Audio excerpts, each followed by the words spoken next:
So life ఇక్కడనే అయిపోతుంది అనే భయం కూడా ఉంది.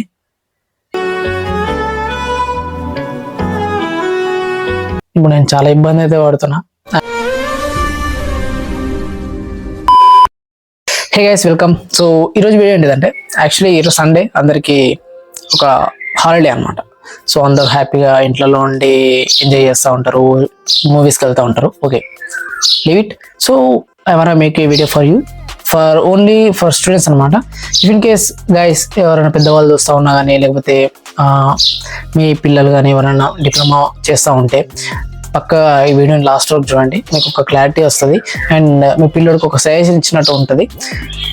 సో నాది ఒక పెద్ద ఎక్స్పీరియన్స్ ఏం అని చెప్పట్లేదు, బట్ ఏంటంటే నాలాగా ఎవరు ఫేస్ చేయొద్దు ఇలాంటి ప్రాబ్లం అని చెప్తున్నా, ఇన్ కేస్ ఆ థాట్లో ఉంటే. సో విషయం ఏంటంటే, నాకు ఆ పిచ్చిగా ఊరికి డిస్టర్బ్ చేసిన ఒక నిమిషం.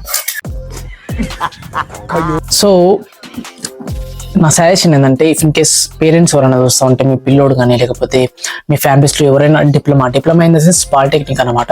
పాలిటెక్నిక్లో వాళ్ళకు నచ్చిన బ్రాంచ్ చేస్తుండొచ్చు, మీకు చెప్పకపోవచ్చు. ఫైనాన్షియల్ ఇష్యూస్ ఉండి లేకపోతే ఇంకేదో ఉండి మీకు చెప్పకపోవచ్చు.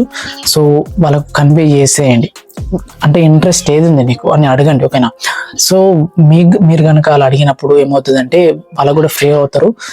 అండ్ గైస్, స్టూడెంట్స్ చూస్తూ ఉంటే పేరెంట్స్కి అయితే చెప్పేశాను, ఒకసారి సజెషన్ అడగండి. ఏం చేస్తున్నావు, నీకు అసలు ఏబులా, నీకు నచ్చుతుందా బ్రాంచ్ అని అడగండి, ఓకేనా.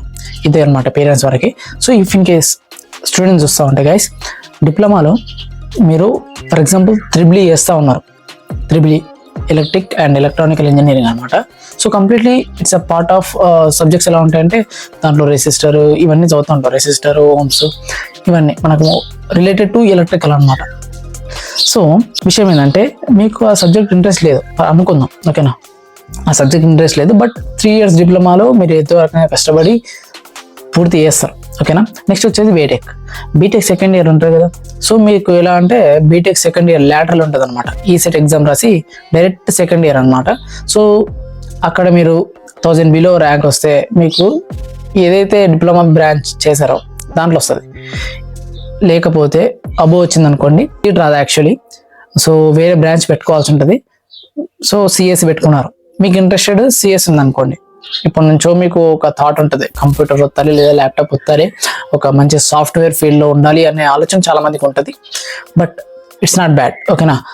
విషయం ఏంటంటే, మీరు కనుక అలా థాట్ ప్రాసెస్లో ఉండి సిఎస్సి వేద్దామని అనుకుంటున్నారు, డిప్లొమాలో ఉండి కూడా మీకు సిఎస్సి ఇంట్రెస్ట్ ఉంది, సో వాళ్ళకి ఏం సజెషన్ ఇస్తా అంటే గైస్, C++, పైథాన్ ఇవి ఉన్నాయి కదా, ఇవి కంప్లీట్గా తరోగా మీరు బేసిక్స్ అనేది ఫౌండేషన్ అనేది బిల్డ్ చేసుకోండి, ఓకేనా. అండ్ నెక్స్ట్ ఏంటంటే, మీకు ఒక ప్రోగ్రామ్ని ఎగ్జిక్యూట్ చేయడం రావాలి. ఖచ్చితంగా చెప్తున్నాను, ప్రోగ్రామ్ని ఎగ్జిక్యూట్, ఒక క్వశ్చన్ ఇస్తే ప్రోగ్రామ్ రాసేటట్టుంటే you are perfect in BTech, అర్థమైందా, సిఎస్సిలో. సో నా ఇష్యూ ఎక్స్ప్లెయిన్ చేస్తాను, మీకు క్లియర్గా అర్థమవుతుంది. So I'm done with diploma triple అనమాట. సో త్రిబుల్ అయిపోయింది. ఇట్స్ ఆల్ అబౌట్ కరెంట్ అనమాట, ఓకేనా. సో మోటార్స్ ఇలా రన్ అవుతాయి అండ్ ఒక అవగాహన అనేది ఉందన్నమాట. సో ఎందుకంటే మనం చేసే డిప్లొమాలో ఏంటంటే ఆ సబ్జెక్ట్కి సంబంధించిన ఎగ్జామ్స్ రాస్తాం, ప్రాజెక్ట్స్ కూడా చేస్తాం మ్యాథ్స్ లాస్ట్ థర్డ్ ఇయర్లో. అండ్ ఒక కంప్లీట్ నాలెడ్జ్ అనేది ఉంటుంది అనమాట.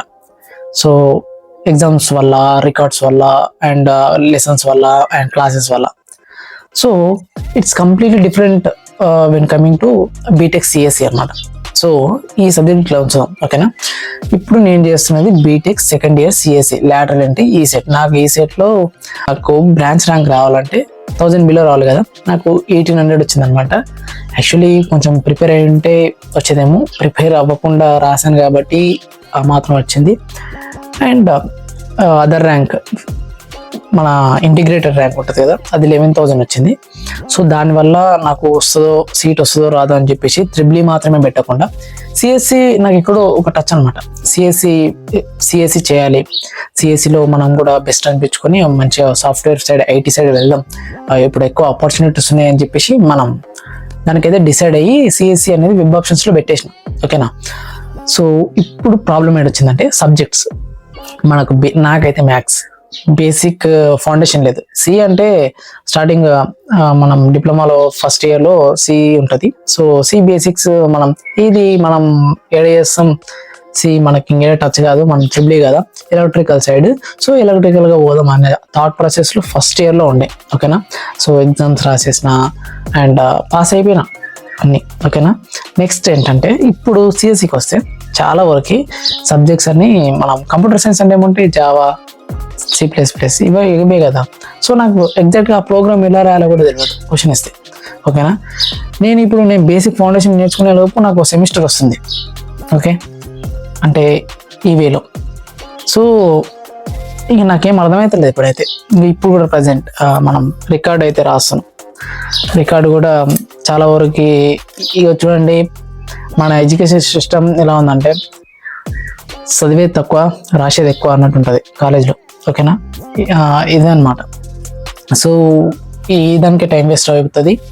సో ఎగ్జామ్ ఏం పాస్ అవుతాం చెప్పండి, నాకైతే నమ్మకం లేదు. బట్ ఇంకొక చిన్న ప్రాబ్లం ఏంటంటే గైస్, మీకు చాలా ఇంపార్టెంట్ విషయం ఏంటంటే, మీరు కనుక డిప్లొమా వాళ్ళు ఇలా నాలాగా ఇట్లా వచ్చి రిస్క్లో పడద్దు. ఇది ఒక్క నా ఇంటెన్షన్ అనమాట. సో మీరు కనుక ఒకవేళ సిఎస్సి చేద్దాం అని అనుకుంటే మాత్రం ఒక ప్రోగ్రామ్ ఎలా రాయాలి అనేది పర్ఫెక్ట్గా తెలిసి ఉండాలి. అండ్ బేసిక్స్ పైథాన్, C++, ఇవన్నీ నేర్చుకుంటే మీకు బీటెక్లో చాలా ఈజీ అయిపోతుంది. సెకండ్ ఇయర్ చాలా పర్ఫెక్ట్గా మీరు మూవ్ చేస్తారు బీటెక్ని. ఎందుకంటే ఆల్రెడీ ఫస్ట్ ఇయర్ ఇంటర్ నుంచి వచ్చిన వాళ్ళు ఫస్ట్ ఇయర్ వాళ్ళు సెకండ్ ఇయర్కి వస్తారు కదా. సో ఫస్ట్ ఇయర్ వాళ్ళకి బేసిక్స్ అనేవి తెలుసు. సెకండ్ ఇయర్లో వాళ్ళు మంచిగా ప్రోగ్రామ్స్ రాయగలుగుతారు. ఆడ బుక్ ఎవరంటే మనమే, ఈ సెట్ వాళ్ళ. సో మనకు అంటే ఇట్లా షిఫ్ట్ అవుతాం కదా బ్రాంచ్ టు బ్రాంచ్. ట్రిపుల్ నుంచి సిఎస్కి వచ్చినోడు వాడు మనకేం తెలియదు, బ్లాంక్. సో బ్యాక్లాగ్స్ పడతాయి. తర్వాత దాన్ని రాసుకున్న తర్వాత జీవితాంతం ఇంకా రాసుకుంటూనే ఉండాలి. ఎందుకంటే తెలియని సబ్జెక్ట్ని మనం ఎలా రాసని చెప్పండి. ఇప్పుడు నా ప్రాబ్లం ఏంటంటే, నేను ఇప్పుడు ఏవైతే బేసిక్స్ కవర్ చేసుకుంటూ పోతానా, సో మళ్ళీ ఈ సబ్జెక్ట్స్ కూడా చదవాలన్నా ఒక బర్డెన్ అనమాట. సో ఇంకా నేను ఎగ్జామ్స్ ఏం పాస్ అవుతానో లేకపోతే ఏందో అర్థమైతలేదు నాకైతే యాక్చువల్లీ. బట్ మీకు ఇచ్చే సజెషన్ ఏంటంటే, మీరు కనుక పర్ఫెక్ట్గా నేను సిఎస్సి చేస్తా అని అనుకుంటే మాత్రం ఇవైతే వచ్చి ఉండాలి. ఇంక ఇవి రాకుండా నేను చేస్తా బ్రో, నాకు ఇంట్రెస్ట్ ఉంది, నేను చేయగలుగుతా, నేను నమ్మకం కాన్ఫిడెన్స్ ఉంది అనుకుంటే okay, perfect, you can go through it. So ఎందుకంటే నాలాగా ఎవరన్నా ప్రాబ్లమ్స్లో పడకూడదని మీకు సజెషన్ అనమాట. సో డిప్లొమాలో మీరు ఈసీ చేయొచ్చు, సివిల్ చేయొచ్చు, సిఎస్సికి షిఫ్ట్ అయ్యే ఛాన్స్ ఉందని మీరు అనవసరంగా షిఫ్ట్ కాకండి. ఉన్న డిప్లొమాలో ఏదైతే బ్రాంచ్ చేస్తున్నారో అదే బ్రాంచ్ బీటెక్లో కూడా వేయండి, మీకు ఈజీగా ఉంటుంది. And you are easy to pass and you are easy to get a degree certificate. ఓకేనా, ఇంకా నా పర్సనల్ విషయానికి వస్తే, యాక్చువల్లీ నా స్టడీస్ ఇప్పటివరకు బాగానే ఉండే. బట్ ఇప్పుడు సిఎస్సి కదా, అక్కడ ఎలక్ట్రికల్, ఇప్పుడు నేను చాలా ఇబ్బంది అయితే పడుతున్నా. I'm not perfect in this CSC అనమాట. కనీసం ఇది నేర్చుకునే లోపే ఈ రికార్డ్స్ అని ఇవని అంతా నాకు చాలా ఇబ్బంది ఉంది. అండ్ అప్పుడప్పుడు అనిపిస్తుంది స్టాప్ చేసేది రాని. సో లైఫ్ ఇక్కడనే అయిపోతుంది అనే భయం కూడా ఉంది. సో చూస్తా, కానీ మ్యాథ్స్ స్టడీని అయితే అవ్వను, డిగ్రీ అయితే తీసుకుంటా. అది బీటెక్ నుంచి అయినా సరే ఓపెన్ డిగ్రీ అయినా పెడతా, టీసీ తీసుకొని ఓపెన్ డిగ్రీ అయినా పెడతా. కానీ నాకున్న ఇప్పుడు ఏజ్ 18 అనమాట. నేను 22 ఇయర్స్ వరకు చాలామంది ఇప్పుడు బయట చాలామంది ఒక పెళ్ళి అయిన వాళ్ళు కూడా వచ్చి బీటెక్ చేస్తూ ఉన్నారు. సో నాకు పెద్ద ఫరక్ పడదు. ఇఫ్ ఇన్ కేస్ నేను దీంట్లో సిఎస్సిలో సర్వైవ్ కాలేకపోతే ఖచ్చితంగా డిగ్రీ చేస్తా. Degree in the sense B Tech కాదు మళ్ళా. ఓకేనా, మళ్ళీ ఇప్పుడు దీంట్లో ఇబ్బంది పడాల్సి వస్తుంది. So I won't take that much pressure అనమాట. సో మనమైతే డిగ్రీ చేద్దామని అనుకుంటున్నాం, చూడాలి, మా పేరెంట్స్ని కూడా అడగాలి. నాకు ఫస్ట్ ఆఫ్ ఆల్ నేను స్టార్టింగ్లో డిసైడ్ అయినా, కాకపోతే నాకు ఇంకో విషయం ఏంటంటే ఫ్రీ సీట్ని ఎందుకు పోగొట్టుకోవడం, మనం చదువుతాం కదా, సో ఎందుకు మనం చదివి మనం ప్రూవ్ చేసుకోగలుగుతామని అనుకున్నాను. బట్ బేసిక్ ఫౌండేషన్ లేనిది మనం ఏది ఇంప్లిమెంట్ చేయలేమని అర్థమైంది. సో ఆ కరికులంలోనే మనం ఫార్వర్డ్ అవుతున్నప్పుడు ఆ సబ్జెక్ట్ రిలేటెడ్ చదువుకొని సెమిస్టర్స్ వస్తూ ఉంటాయి. ఇప్పుడు నేను బేసిక్స్ కవర్ చేస్తూ ఉంటా, సెమిస్టర్ వస్తుంది, దానిలో ఏం రాస్తా, ఈ బేసిక్స్ రాస్తాను కాదు కదా, సబ్జెక్ట్ రిలేటెడ్ ఇప్పుడు ఏదైతే జరుగుతుందో అది రాయాలి. సో అంత ఒకసారి భూమి అవుతుంది అనమాట. సో లాస్ట్గా ఈ వీడియో లాస్ట్గా చెప్పేది ఏంటంటే, గైస్ మీరు కనుక డిప్లొమాలో ఏదైతే బ్రాంచ్ చేస్తున్నారో అదే బ్రాంచ్ చేయండి. లేకపోతే సిఎస్సిలో ఇంట్రెస్ట్ బాగుంది, నేను చేయాలనుకుంటున్నాను అనుకుంటే ఖచ్చితంగా మీరు బేసిక్ ఫౌండేషన్ అనేది బిల్డ్ చేసుకోండి. అండ్ ఒక ప్రోగ్రామ్ ఎలా ఎగ్జిక్యూట్ చేయాలి, ఎలా రాయాలనేది పర్ఫెక్ట్గా నేర్చుకోండి. That is what I want to tell, and I am ending this video. Thank you and stay tuned for more updates. Bye bye.